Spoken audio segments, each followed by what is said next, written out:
이선희의 인연이란 노래를 끝으로 634번째 사드 배치철의 성주 촛불문화제 한번 시작해 보도록 하겠습니다. 아직 뭐 요새 해가 길다 보이 많이 오시진 않았습니다만은 또 시작은 해야 되겠죠. 오신 분들의 위원장님 차원홍 보고 제가 시작을 하는데, 오신 분들의 힘찬 함성으로 634번째 사드 배치철의 성주 촛불문화제 시작하도록 하겠습니다. 하나, 둘, 시작!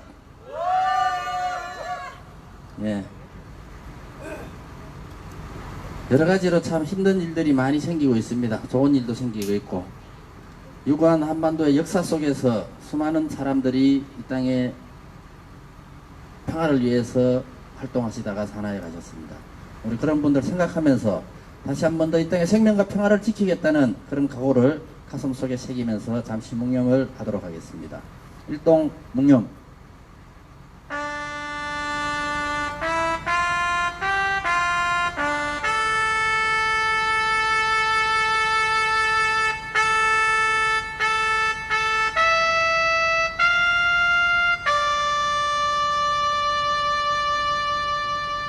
바로 님을 위한 힘곡 힘차게 부르겠습니다.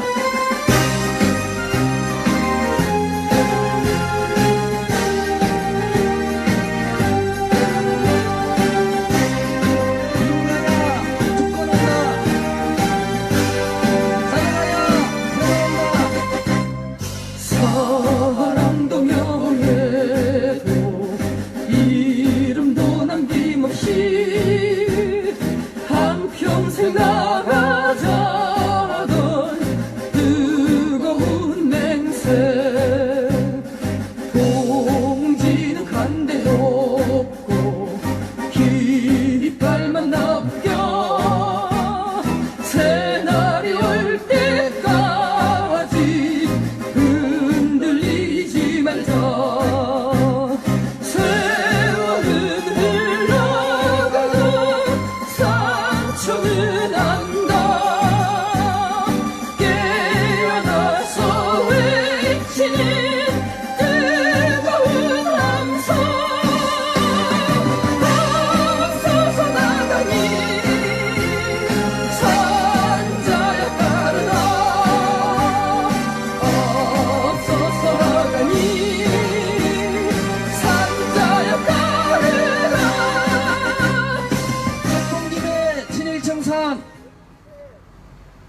떡봉김에 친일청산, 떡봉김에 친일청산, 떡봉김에 적폐청산, 떡봉김에 적폐청산, 사드가고 평화오라.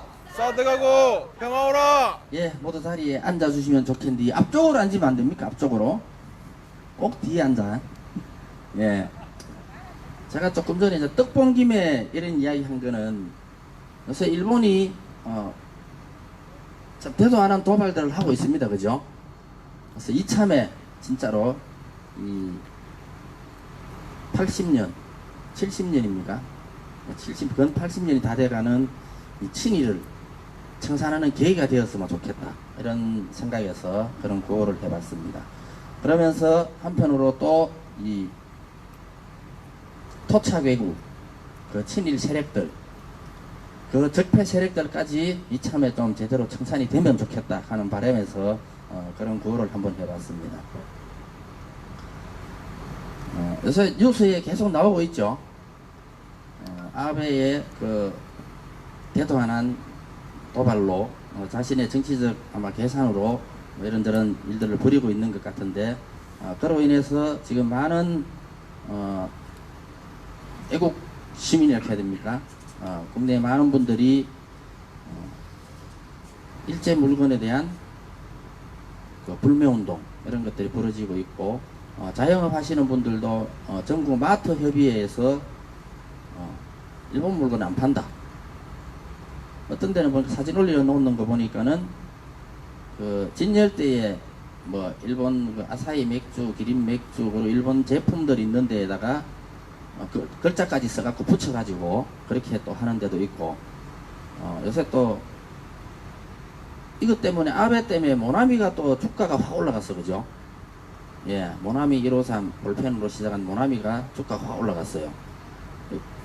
잘 몰랐는데 저도 일제 문구류가 엄청나게 한국 시장을 잠식을 해가 있었더만요. 예. 그래서 지금 일제 문구류도 안 쓴다. 이렇게 나오고 있고, 원래는 뭐 전에도 그런 얘기를 많이 했습니다만은 이 후쿠시마 원자력 사고 이후에 일본 열도 전 5분의 3 정도가 방사능에 오염되어 있습니다, 실제로. 그래서 뭐 외국에서는 일본에 여행도 안 보내고 뭐 이런 경우도 있었는데, 한국 사람들은 또 그래도 일본 여행을 많이 갔더라고요. 가면 안 된다고 많이 이야기했었는데, 이번 아베가 대도하는 도발을 하는 머리 지금 이 여행 취소 인증샷이 또 유행처럼 지금 막 번지고 있습니다. 예. 그래서 이런저런 사장들을 볼 때 G20대에서 뭐 팽은 아니고 이 왕따당한 아베가 발악을 하는 것 같습니다. 남북관계, 북미관계, 북일관계 여러 가지 속에서 발악을 하면서, 일본은 지금 또 이제 선거 기간이죠. 그런데 그런 것들을 하면서 정치적으로 이용하는데, 일본 국내에서도 상당한 반발이 있는 것 같고, 전 세계적으로 이 일본의 오만방자한 태도에 대해서 또 행동에 대해서 불매운동으로 확산되었으면 하는 그런 바람도 가져봅니다. 그런 운동을 제안하고 시작하는 사람들도 벌써 있습니다. 그리고 이제 아베가 이렇게 하는 행동들에 대해서 외국에서도 손가락질을 지금 많이 하고 있습니다. 예, 그래서 이참에 이 쪽발이 일본 놈들을 이제는 이 한국 땅에서 제대로 말 못하도록 거세시켜버리는 그런 게 됐으면 좋겠다 하는 바람에서 제가 아까 떡 본 김에 친일 청산하고, 떡 본 김에 그 친일에 동지하는 이 땅의 토착외국 적폐들도 청산했으면 좋겠다 하는 의미로 그런 구호를 한번 해봤습니다. 오늘 아까 몇 번째라 했습니까? 634회차. 예, 634번째입니다. 그죠? 예, 634번째 촛불에서 일단 좋은 소식이 있죠. 김정은 위원장하고 트럼프가 만났어요. 그죠? 그것도 딴 데도 아니고 판문점에서, 그것도 넘나들면서, 예, 그렇게 만나면서 또 문재인 대통령과 이렇게 이제 세 사람이 또 만나고, 예, 그런 일들 속에서 참 뭐 이때까지 저들이 요구해왔던 그 개성공단 문제, 금강산 관광 재개 문제, 이런 문제들이 지금 협의 중이라는 이야기로 지금 들려오고 있습니다. 아마 잘 될 것 같아요. 그리고 트럼프가 DMZ에 왔는 것 자체가 이 실제로 종통선언을 한 것과 다름없다, 이런 얘기를 하고 있습니다. 그래서 우리가 지금 634번째까지 사드 배치 철회를 외치면서 해온 이 투쟁도 이런 분위기들 속에서 훨씬 더 좋아지는 쪽으로 가지 않을까. 뭐 당장은 안 빠지더라도 사드는 반드시 필요 없는 물건이고 전쟁 무기이기 때문에 정말 평화를 바란다면은 사드부터 빨리 빼내야 된다, 이런 마음들을 한번 가져봅니다. 예, 오늘 첫 번째 순서로는 우리 사드 배치 철회 김충환 위원장님 모시고 또 시원한 발언 한번 들어보도록 하겠습니다. 우리 큰 박수 함성 부탁드리겠습니다.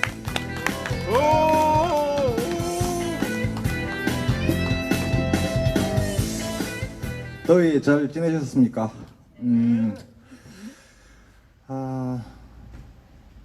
지난주 집회하고 나서 이제 트럼프 대통령이 트위터에 한국에 가면은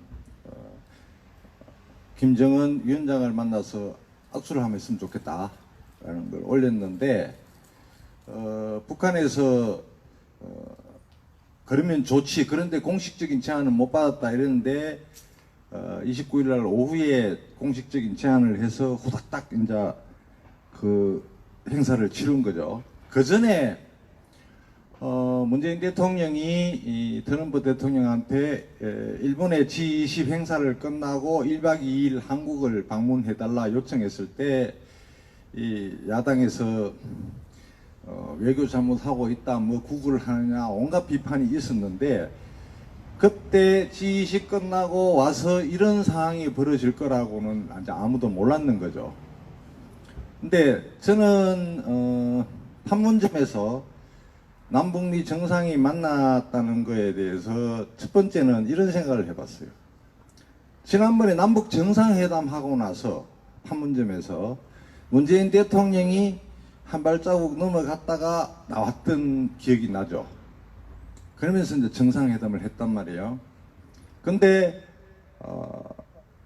그 다음에 무슨 일이 생겼을 때 언론에 나지 않았는데 문재인 대통령이 북한에 가 있었어요. 기억납니까? 회담하고 나서 이제 언론에 나왔단 말이에요. 그러니까 그 상황이라는 게 뭐냐면은 이제는 전화해서 수시로 정상이 왔다 갔다 할 수 있다. 이게 그때 핵심이었어요. 근데 이번에도 트럼프가 트위터에 딱 올렸는데 북한에서 받아치니까 왔단 말이에요. 왔는데 두 번째 제가 생각나는 거는 트럼프 대통령이 문재인 대통령한테 이제 김정은 만나러 가면서 넘어가도 되나? 물었다는 거 아니에요, 대통령한테. 그러니까 악수하고 손잡고 넘어갔다 오면 된다. 이렇게 이야기했다는 거예요. 가서 그게 얼마나 사전에 합의되지 않았느냐. 비건이 29일 날 청와대에서 트럼프하고 문재인 대통령이 만날 때 비건이 없었단 말이에요. 어디 갔노? 이렇게 했는데 볼턴은 몽골 갔고 비건은 판문점에 가서 북한하고 이거 협상한 거예요. 근데 비건이 없다 이렇게 하길래 저거 협상하고 있구나 느낌이 오더라고요. 근데 협상을 했는데 트럼프가 먼저 또 가서 국회선 앞에 서 있었는데 김정은 위원장이 왔잖아요. 늦게 왔다고. 악수하고 넘어가는데요. 방탄복을 안 입었어요. 미국 경호원이 한 명도 안 넘어갔어요. 아직도 미국과 북한은 전쟁하다가 휴전협정을 맺은 적대국이란 말이에요. 그런데 적대국의 대통령이 국가원수가 국군 통수권자가 군 통수권자가 방탄복도 안 입고 양복 입고 경호원도 하나도 없이 갔다 온 거예요. 이거는 보통 일이 아니라는 거죠. 그만큼 신뢰가 형성되어 있다는 것도 이야기가 될 수가 있고, 그래서 그걸 좀 눈여겨봤고요. 고전에 이제 미국 대통령이 여러 번 오바마도 오고 다 왔는데 전방 초소에 가서 경계를 열심히 해다고 뭐 저게 도발이 어떻고 이런 이야기만 했는데, 이번에는 트럼프는 군복도 안 입고 양복 입고 가가 김정은하고 이야기 잘 되고 있으니까 걱정하지 마라 이렇게 이야기한 거예요. 물론 거기에 이제 미군 장교들은 우리는 철통 같은 태세를 하겠다고 하죠. 그런데 대통령은 벌써 그 생각이 있었던 거죠. 그러고는 이제 악수하고 와서 일정이 다 있는데 53분간 회담을 했단 말이에요. 그냥 뭐 한 5분 10분 만나가 차 한잔 먹고 헤어지는 게 아니라는 거죠. 그래서 제가 이제 그 페북에도 올렸지만은 트럼프가 한국을 방문하는 걸 찬성한다, 환영한다라고 했는 사람이 8,000명이 모여서 태극기 부대부터 너그공화당까지 모여서 환영을 했어요. 했는데 트럼프 방안을 반대하는 집회를 또 한 2,000명이 모여서 했어요. 했는데 제가 이런 걸 올렸어요. 자, 환영을 했는데 좌파 쪽에서 우파 쪽에서 김정은이를 만나갖고 왔다 갔다 넘어갔다 왔다 갔다 보고 회담을 53분 하니까 멘붕이 온 거예요. 논리적으로 안 맞는 거죠. 반대를 했는데 김정은이를 만나서 잘하기를 바래요. 논리가 안 맞는 거잖아요. 근데 환영했는 사람의 논리 안 맞는 거는 멘붕이 오지만 반대했는 사람은 멘붕이 안 와요. 왜 멘붕이 왔냐? 그게 필요해요. 그러니까 투쟁을 할 때 잘 생각해봐요. 투쟁을 할 때 또 이렇게만 싸워야 된다라는 게 없어요. 투쟁을 할 때 좀 과격하게 싸울 수도 있고 좀 온건하게 싸울 수도 있고, 그죠? 중간으로 싸울 수도 있고 다양한 투쟁의 전술이 벌어져요.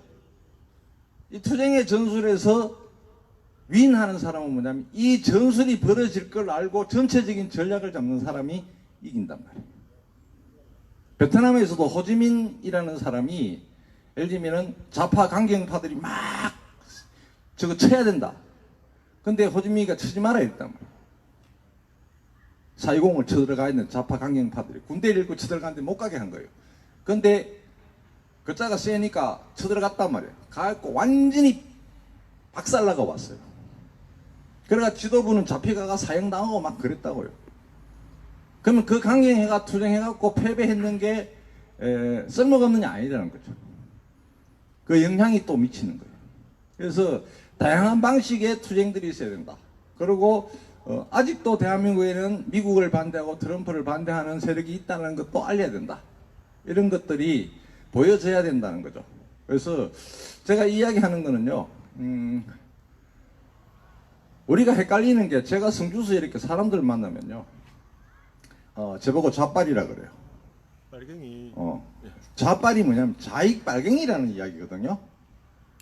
그리고 나는 좌가 아니다. 이해를 못 하는 거예요. 우리가 보통 이야기 나눌 때 이러잖아요. 좌파 이러면요, 좌파 저건 진보다 이렇게 생각해요. 우파 이러면 저 사람은 보수다 이렇게 생각해요. 우리는 규정짓기를 좋아하는데 절대 그렇게 규정된 게 아니에요. 좌파와 우파는 뭐냐면요, 이념이에요. 이념. 그러니까 좌파와 우파는 내가 어떤 이념으로 살아갈 것인가, 사상으로 살아갈 것인가에 좌파와 우파가 규정돼요. 그죠? 근데 나는 공산주의나 사회주의 이념을 가지고 살아가고 있지 않기 때문에 나는 좌파가 아니에요. 나는 자유주의, 민주주의 이론을 갖고 살아가요. 이념을 갖고. 민주주의 이념을 갖고 살아가기 때문에 우파란 말이에요. 그럼 나는 좌파, 우파로 구분하면은 나는 우파로 구분이 돼야 돼요. 그죠? 근데 진보, 보수를 구분하잖아요. 진보, 보수. 근데 진보와 보수는 이념이 아니란 말이에요. 좌파, 우파는 이념이지만. 진보와 보수는요, 진보와 보수는 경향성이에요. 경향성이라는 게 뭐냐면요, 내 안에 보수와 진보가 다 있는 거예요. 드러날 때 저기 진보로 드러날 수도 있고 보수로 드러날 수도 있어요. 예를 들면은 바깥에서 내가 운동을 열심히 해요. 그럼 좌파죠. 진보냐? 아니에요. 집에 가면 완전히 가부장적이에요. 그럼 보수잖아요. 그러니까 보수와 진보는 내 안에 공존하고 있는데 내가 어떻게 말하고 어떻게 행동하느냐에 따라 달렸어요. 근데 좌파 운동하는 사람들이 행동할 때 굉장히 보수적으로 나타나는 게 특히 여성 운동을 바라볼 때 그렇게 나타나요. 그래서 이거는 보수와 진보는 나의 경향성 문제고 내 안에 존재해 있다. 양쪽에 무엇이 발현될지 모른다는 거고, 좌파와 우파라는 것은 이념, 어떤 이념을 가지고 살아가느냐의 문제라는 거죠. 그래서 좌파 있고로 진보가 아니는 거죠. 그래서 저는 늘 항상 나는 우파다. 그런데 경향성으로 진보성이 강하다. 이렇게 이야기해요. 내 성향은. 그래서 여러분들도 내가 우파냐 좌파냐, 내가 대부분 봤을 때요, 지금 당을 이야기하잖아요. 민주당이 좌파냐, 그러니까 이제 자유한국당에서 또는 공화당에서는 민주당, 문재인, 빨갱이 이러잖아요. 민주당은 우파예요. 사회주의나 공산주의 이념이 없다고요. 정의당 우파예요. 그런데 진보의 경향성이 민주당이 좀 있고, 그것도 다 있는 것도 아니에요. 워낙 장한당이 꼴통을 부르니까 있는 것처럼 보이지. 그 안에 국회의원 100몇 명 중에요, 진보적 경향성이 강한 사람은 10명도 안 된다고. 정의당은 국회의원 몇 명에 다 진보성의 경향성이 강해요. 그렇게 구분을 한다는 거죠. 그러면은 좌파 이야기하면요, 예를 들면은 노동당, 민중당 이런 쪽은 좌파적인 좌파라고 다 진보가 아니라는 거예요. 좌파적인 이념을 가지고 운동을 하는데 행동이나 말에서 보수적인 성향이 드러나는 사람도 있다는 거예요. 그래서 좌파, 보수, 진보, 진보, 보수, 좌파, 우파를 구분할 때 좌파가 진보다 이렇게 끊는 거는 굉장히 단순화된 거고, 사람을 보고 니는 진보네, 니는 보수네 이렇게 규정 짓는 것도 굉장히 잘못된 거예요. 그 사람 안에 진보와 보수적 경향성이 공존하고 있기 때문에. 그래서 그런 생각을 이게 5분에 이거 방한 반대, 방한 찬성하는 걸 보면서 느꼈습니다. 두 번째 이야기는요, 일본 문제인데요.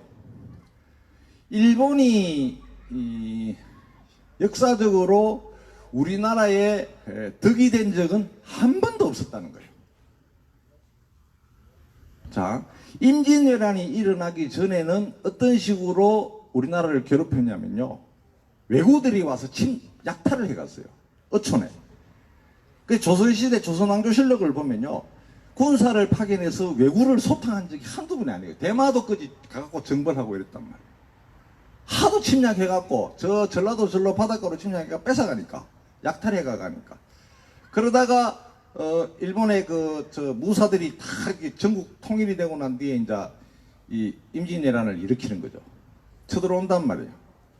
임진왜란 때 얼마나 많은 민중이 죽었어요. 그리고 백성들을 난도질했냐고. 그리고 정유재란을 일으켰어요. 1592년 임진왜란, 1597년 정유재란 다시 쳐들어온 거예요. 그러니까 2년을 더 전쟁한 7년 전쟁을 했어요. 얼마나 많은 국민. 그때 우리나라 땅에 농사 짓는 땅이요, 3분의 1로 줄어들었다는 거예요. 젊은 사람이 전쟁터가 다 죽고 일할 사람 다 죽어보고 농사 못 지니까 농토가 없어져 버리는 거죠. 3분의 1로 농토가 죽을 정도로 피해가 컸단 말이에요. 귀 다 잘라가고 그랬잖아요. 근데 그 뒤에 을미사변, 일본군들 들어가 총 들어가 경복궁을 침탈했잖아요. 명성하고 죽이고. 우리나라의 일제 지배는요, 1910년 경술국치 한일 일제 병탄을 1910년으로 잡아요. 근데 그 전에 한일 1차 한일 의정서, 2차 한일 의정서 이래가지고 1904년, 1905년 계속 있었단 말이에요. 언제부터 식민지로 봐야 되냐 하면은 경복궁. 그 뒤에 해방되고 나서 미군정 이승만 도르면서 친일파들을 득세했잖아요. 그죠? 득세하면서 원자폭탄을 2방이나 맞고 완전히 패전국인데도 경제가 부활한 거예요. 왜? 6.25 전쟁 때문에. 분단 딱 만들어 놓고, 분단해 놓고 전쟁에 나가 군수물품 다 갖다 댔잖아요. 그래가 일본 경제가 일어난 거예요. 그리고 그 뒤에 박정희가 이게 만주군 장교로 대통령 되자마자 한일 협정 맺잖아요. 6,600만 달러 그 뇌물 받고, 박정희가 챙긴 게 6,600만 달러예요. 그리고 협정 맺으면서 보상받은 게 3억 불. 기업이 우리나라, 일본 기업이 우리나라 3억 불. 뭐 이래가지고 한 8억인가 받았어요. 자기 6,600만 달러 챙긴 거 말고. 근데 필리핀이 일본의 지배를 3년간 받았어요. 3억 불 보상받았어요. 우리나라 51년이에요. 말이 안 되잖아요. 이걸 박정희가 해묻다고. 65년도에. 그러고는 2015년도에 박근혜가 위안부 합의를 해줬다고요. 지금 일본에서 아베가 들고 나오는 게 박정희 한일협정, 박근혜 위안부 합의 들고 나오잖아요. 이 합의를 이행 안 하냐 이거예요. 근데 위안부 합의나 한일협정 맺었을 때 배상 문제, 배상 징용 문제 이런 거 다 제외해뒀다니까 박정희가. 그러나 놓고 아베가 들고 나오는데 우리나라는 뭐냐면 당사자 간의 합의가 아니라는 거죠. 위안부 할머니가 한테 보상했는 것도 아니고 징용자한테 보상했는 거, 그 합의 받는 게 아니기 때문에 무효다라는 게 우리나라 입장이고, 아베는 그게 아니라는 거예요. 자, 지금 우리나라 관광도 1년에 800만 가잖아요. 6조 5천억을 일본에 갖다 퍼고요. 관광객이. 일본에서 우리나라 관광객이 120만 개요. 그죠? 우리나라는 일본한테 한 번도 덕을 본 적이 없어요. 분단을 이용하고 전쟁을 해서 일본 경제를 일으켰단 말이에요. 그 다음에 지금까지 무역을 우리나라가 일본하고 흑자 본 적이 한 번도 없다는 거예요. 매년. 한 번도 흑자 본 적이 없대요. 그러니까 우리나라가 일본한테 득본 게 하나도 없는 거예요. 그런데 일본은 계속 요구하는 거지. 그러니까 이제 박정희,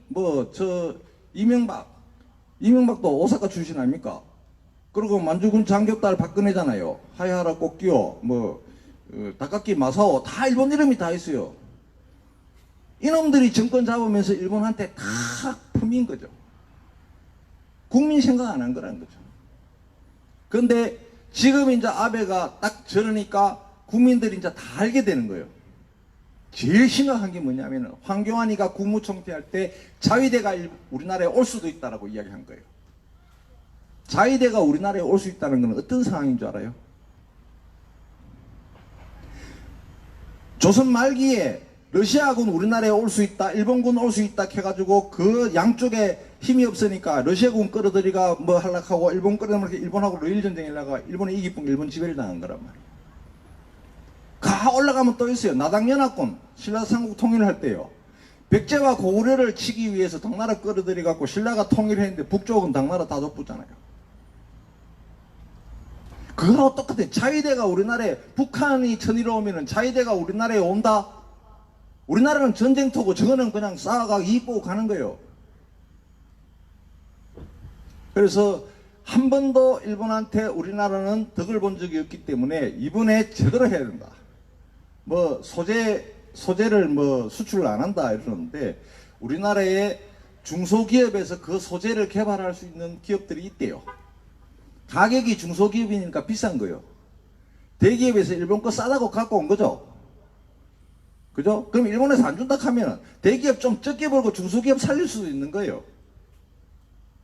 그리고 중소기업 키워주면은 나라 국익이 커지잖아요. 그래서 일본 물건을 불매하자 또 여행 가지 말자 이런 이야기가 나오는데 사실은 그런 것들이 크게 영향력은 없어요. 예를 들면은 일본에서 제품을 만들어서 우리나라에 파는 거는 우리나라의 수입의 6%밖에 안 됩니다. 나머지는 전부 소재, 원료 이런 거예요. 그러니까 불매운동 해도 100%에서 6%밖에 영향을 안 미치지만은 왜 그걸 우리가 똘똘 뭉쳐서 해야 되느냐 하면은 힘을 보여줘야 됩니다. 얕보지 않게끔. 아베는 지금 이런 게 머리가 속에 있어요. 한국은 박정희 때도 그랬고 이명박 때도 그랬고 박근혜 때도 우리 하자한 대로 다 했다. 한일 군사 보호협정 다 맺고 위안부 협정 우리 하자한 대로 다 했는데 그건 걱정하러 하는데 문재인이가 안 하니까 지금 난리가 난 거죠. 얕보지 않도록 해야 된다.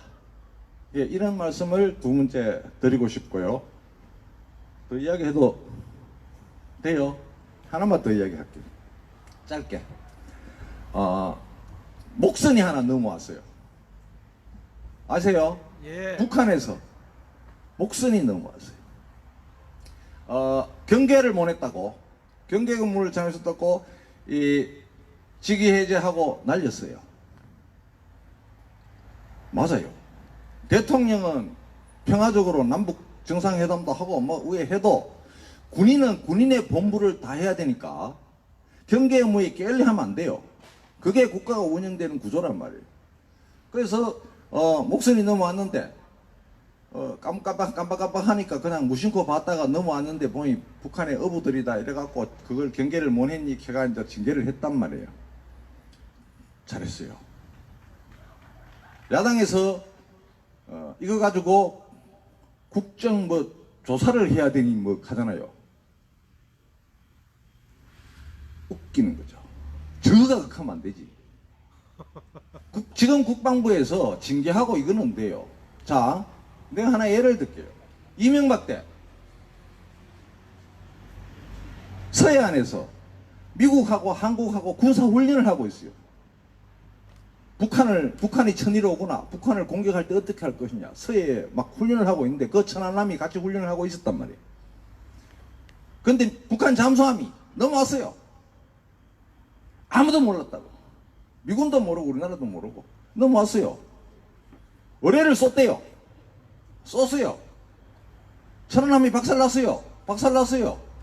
잠수함은 유의 넘어갔어요. 아닙니다. 인간 어뢰입니다. 넘어가는 것도 몰라요. 그러면은 경계 완전히 박살난 거 아니에요. 전쟁이 같으면은 북한 잠수함이라 우리나라 다 배 부수고 올라가도 몰랐다는 거 아니에요. 전쟁이 일어났을 때라면은. 그럼 징계를 받아야 돼요. 징계. 근데 어떻게 된 줄 알아요? 다 포상받고 진급했어요. 다 부상받고 진급했어요. 이명박 때. 그래 놔놓고 목선 하나 넘어왔는데 저가 떠들어요. 저가 했는 것들이야 그게. 저가 그래 놔놓고 이런 일련의 과정을 지금 일본에 대한 아베가 일본의 수출 규제는 아베가 잘못한 건데 그럼 아베를 공격해야 될 놈이 우리 정부를 공격하고 있어요. 뭐예요? 일본 놈이야.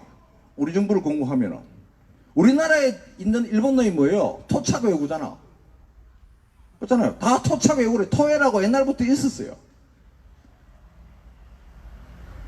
그래서 이 정말로 이 사람들이 뭐 보수든 뭐 진보든 좌파든 우파든 국가를 위한다면은 일관되게 해야 돼요. 나는 우리나라의 우파가 옛날에는 그랬어요. 독도를 일본이 막 침탈하면은 막 우파들이 가가 막 태극기 머리띠하고 난리가 났단 말이에요. 요새 독도 먹혀도 우파들이 안 하고 보수들이 안 하고 진보들이 가갖고 독도 우리 땅 이렇게 해요. 없는 거죠. 우리나라의 이 우파 보수라는 사람, 우파고 보수라는 사람들이요, 정말 국가의 안위에 대해서 제대로 지키는 게 보수란 말이에요. 근데 우리나라의 보수는 군대 안 가요. 국무총리고 국회의원이고 뭐 벼슬 하는 놈, 이민박 때 군대 간 놈 하나도 없었다니까. 장차관들, 장관들. 그래 놔놓고 전쟁을 부추겨요. 전쟁 부추기면 어떻게 이승만이처럼 제일 먼저 도망갈 놈들이라고. 영국은 그렇잖아요. 영국이나 이런 나라는요, 정치 지도자 그 계보가 있어요. 아들 제일 먼저 전방 보내잖아요. 모범을 보인다니까요. 그리고 전쟁 끝나고 와서 정치하는데 우리나라는 전부 전대 안 가고 정치하면서 누릴 것 다 누리고 전쟁 일나면 제일 도망가고 나중에 나라를 지킬 사람은 농민이고 의병이고 독립군이고 독립운동 해놔놓으니까 친일파 다 저끼리 헤쳐먹고 그죠? 이런 꼬라지가 당했다는 거죠. 그래서 천안함은 징계를 해야 될 걸 포상하고 진급했는 걸 보면은 천안함은 북한 의뢰가 아니다 라고 나는 의구심을 가질 수밖에 없고 의혹이 있다. 그러면은 너그 공화당이나 자유한국당에서 천안함은 북한 의뢰의 공격이 아니라 좌초라고 이야기하는 나를 고발해서 재판정에 가서 정말 북한 의뢰인지 아닌지 한번 밝혀보자.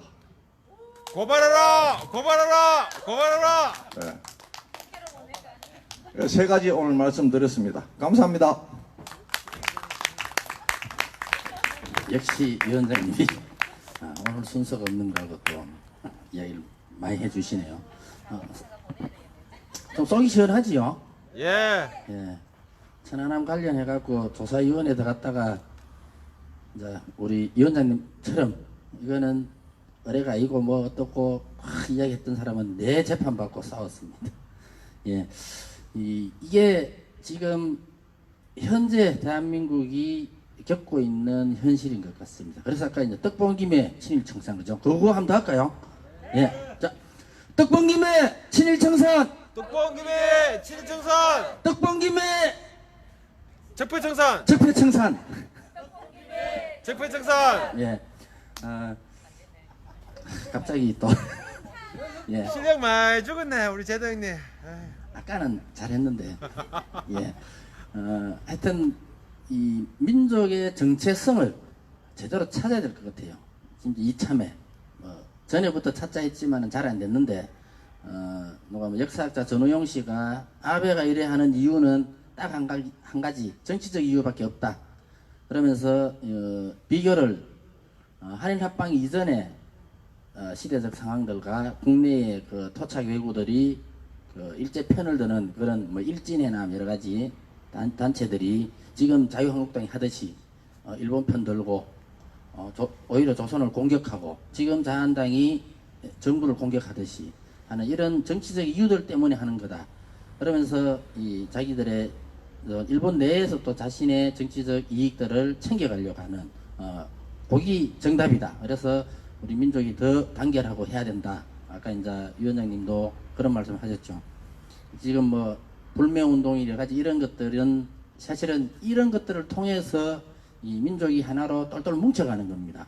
이전에 그 미중이 그 경제 전쟁 계속 경제 무역 분쟁 지금도 아직 하고 있잖아요. 예, 예. 하고 있는 상황들 속에서 시진핑을 비롯하여 그 15 중국이 지금 하나로 단결하고 있잖아요.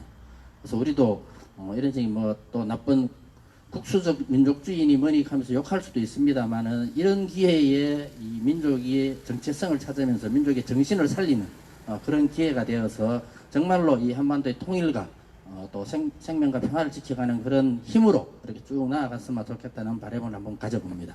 예, 다음은 우리 예, 항상 빠지지 않고 오고 계십니다. 우리 김미영님 모시고 저쪽에 김미영님 말고요. 여기 김미영님. 예, 대구에서 오신 김미영님, 예, 힘찬 박수로 모셔보도록 하겠습니다.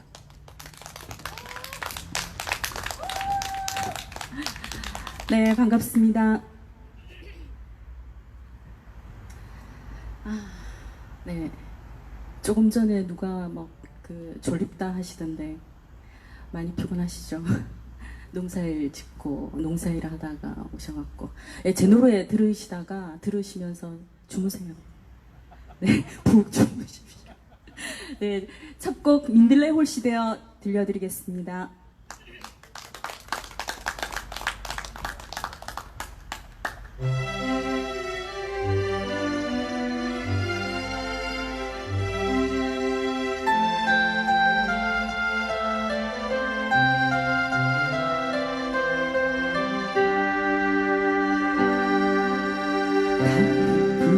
부서지는 강둑에 홀로 앉아 있네.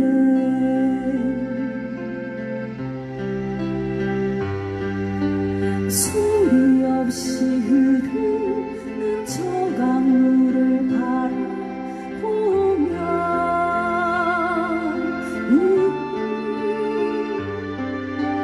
가슴을 헤이며 밀려오는 그리움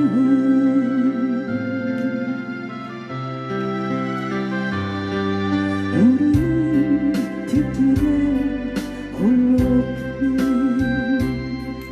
이름 모를 꽃을 보면서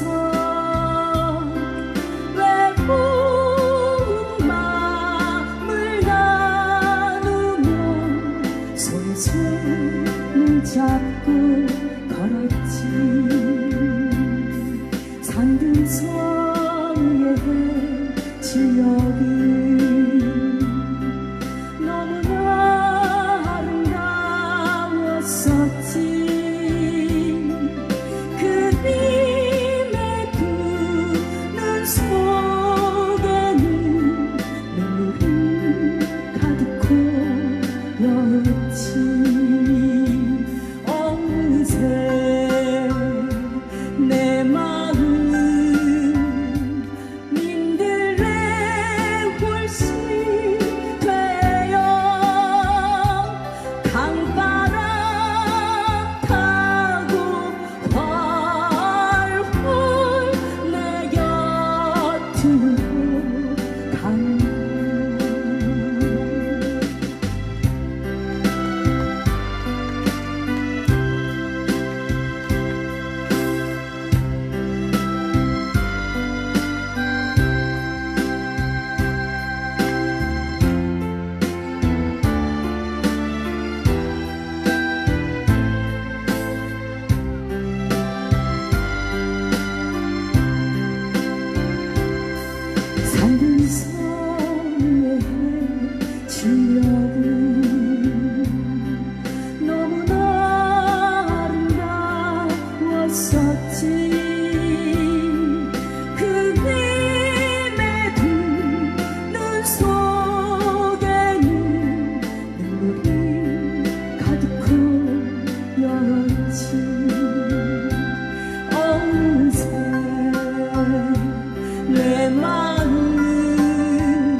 가지 마라 카이 자꾸.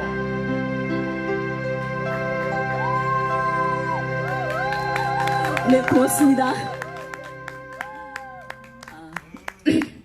아이고 잘한다. 아, 네, 정말 고맙습니다. 아이고 잘한다.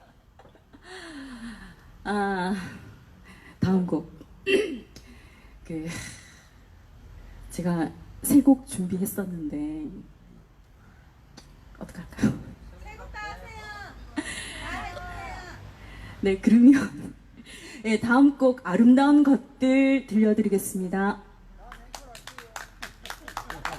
네, 세 번째 곡이 앵콜입니다. 네, 이거 아닌데요. 네, 모두 다 사랑하리네요. 늘구름 떠가네 보라색 그 향기도 이 몸이 하늘이면 얼마나 좋을까.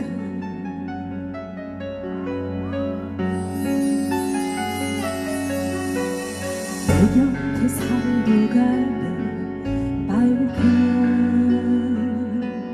입맞춤도 시간이 멈춰지면 얼마나 좋을까.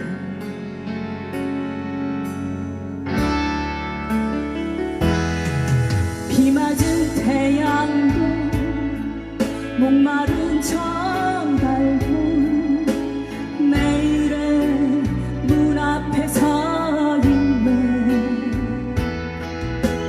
아무런 미련 없이 그대 행복 위해 돌아설까나. 타오르는 태양도 날아가는 저 새도 모두 다 사랑하리. 타오르는 태양도 날아가는 저 새도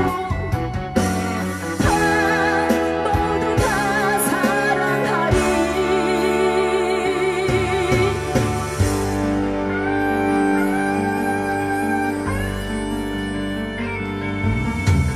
내 곁에 살고 가는 빨간 입맞춤도 바꿔주세요.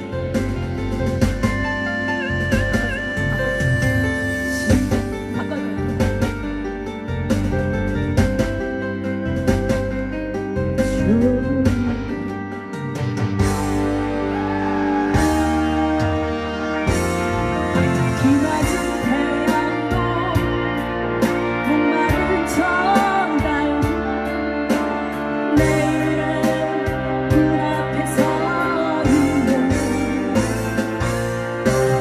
아무런 미련 없이 그대 행복 위해 돌아설까나. 타오르는 태양도 날아가는 저 새도 모두 다 사랑하리. 타오르는 태양도 날아가는 저 새도 모두 다 사랑하리.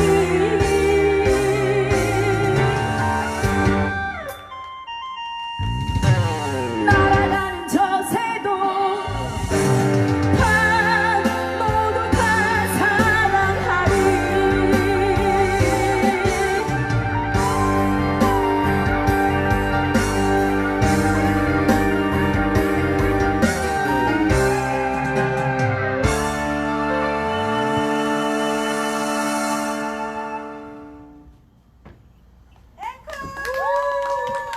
네, 뭐 주무시라 해놓고는 제가 이 곡 사실은 원래는 준비했었는데 안 하고 조용한 거 계속 하려 그랬거든요. 주무시라고. 네, 주무시라 해놓고는 잠다 깨웠습니다. 죄송합니다. 네, 네, 다음 곡 앵콜곡은요. 예, 스스로 앵콜곡 아름다운 것들 함께 부릅시다. 불러주세요. 네, 아름다운 것들 부탁합니다.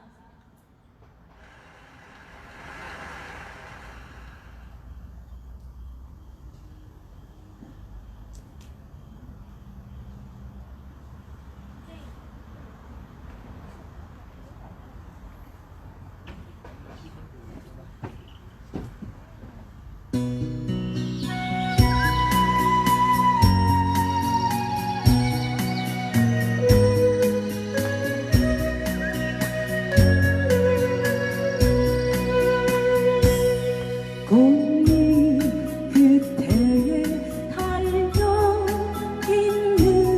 작은 이슬 방울들 빗줄기들을 찾아와서 어디로 데려갈까 바람아 너는 알고 있나 그야 내가 알고 있나 무엇이 숲속에서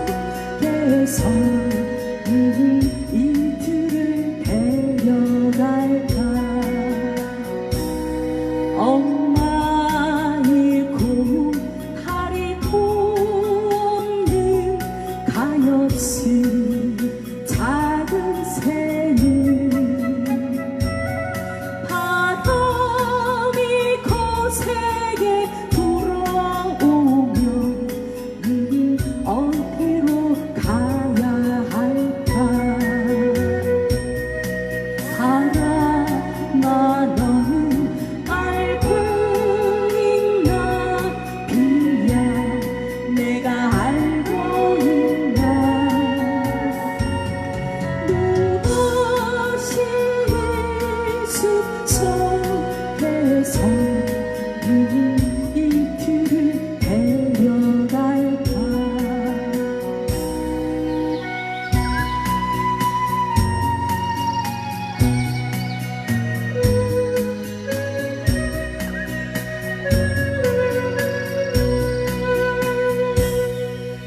모두가 사라진 숲에는 나무들만 남아있네 때가 되면 이들도 사라져 고요만이 남겠네 바람아 너는 알고 있나 비야 내가 알고 있나 무엇이 숲속에서 이들을 데려갈까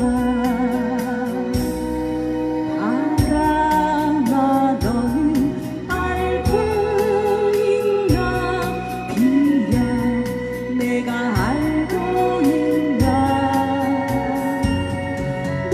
무엇이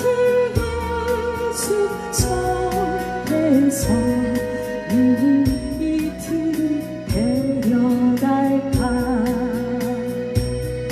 이들을 데려갈까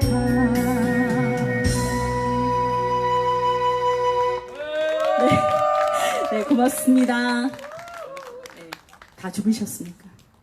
네. 재미없습니다. 네? 재미없었습니다. 재미없었다고요? 예. 아, 그러면 재미없으면 하면 되지. 멘트가 재미없다고요. 아, 멘트가. 아, 죄송합니다. 한국 드라마 재밌겠죠, 그죠? 네. 그러면 자리 빼고 다 막, 저기 그 사회자님한테 뭐라고. 마지막을 좀 즐겁고 재밌게 가기 위해서 우리 염원을 담아서 요새 아까 이제 뭐 떡봉김에 그 친일 청산, 떡봉김에 적폐 청산, 그래서 더 나아가서 떡봉김에 조국 통일, 떡봉김에 강성 대국 뭐 이런 것까지 했으면 좋겠어, 그죠?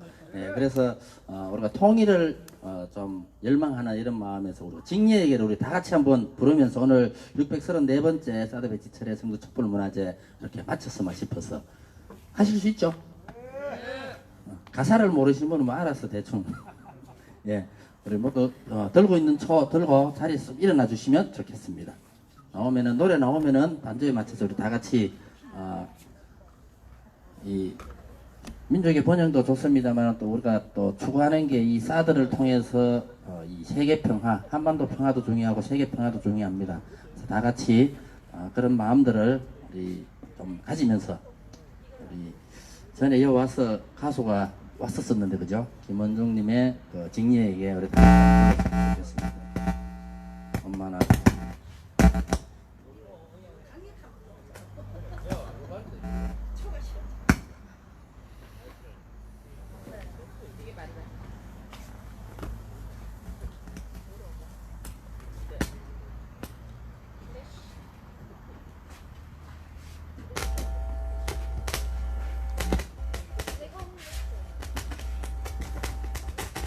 안 쓰다가 이 기계가 좀 삑삑거리네 그죠?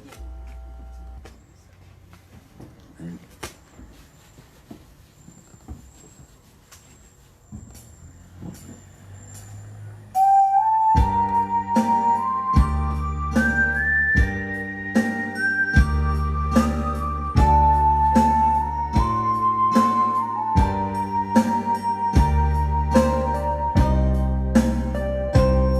저 가사 기억을 정확하게 좀 이별이 너무 기다립시다.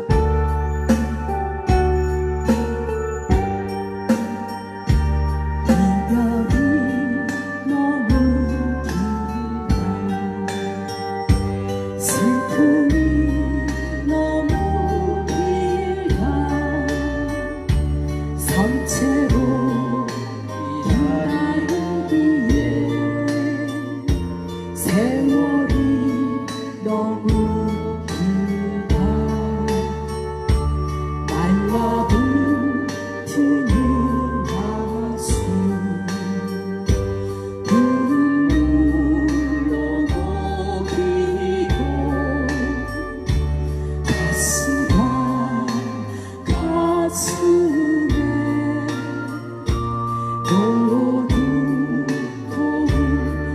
놓아 그대 손짓하는 연이나 그대 손짓하는 연이나 은하수 건너 은하수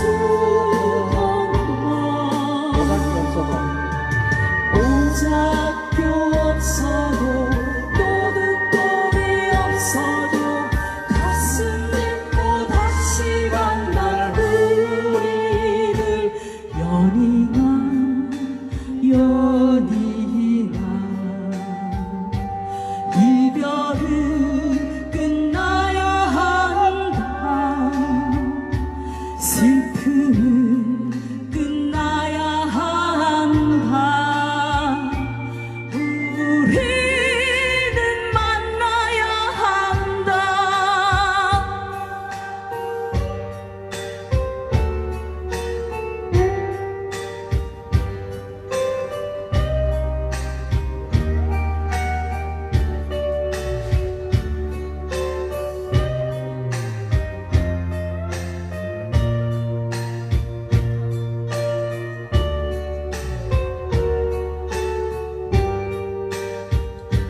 그대 손짓하는 연이나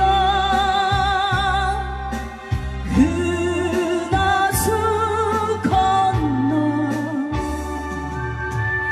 오작교 없어도 노릇돌이 없어도 가슴 딛고 다시 만날 우리들 연이나 연이나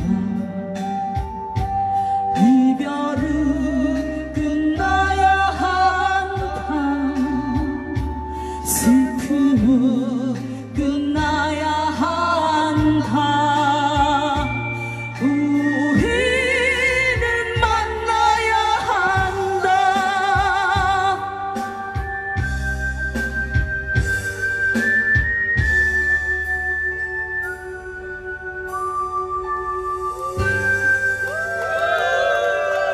외쳐보십시다. 떡봉김에 7일 청산. 떡봉김에 적폐청산. 떡봉김에 적폐청산. 사드가고 평화오라. 사드가고 평화오라. 예, 우리 끝까지 함께 해주신 촛불님들 대단히 고맙습니다. 사랑합니다. 고맙습니다. 사랑합니다.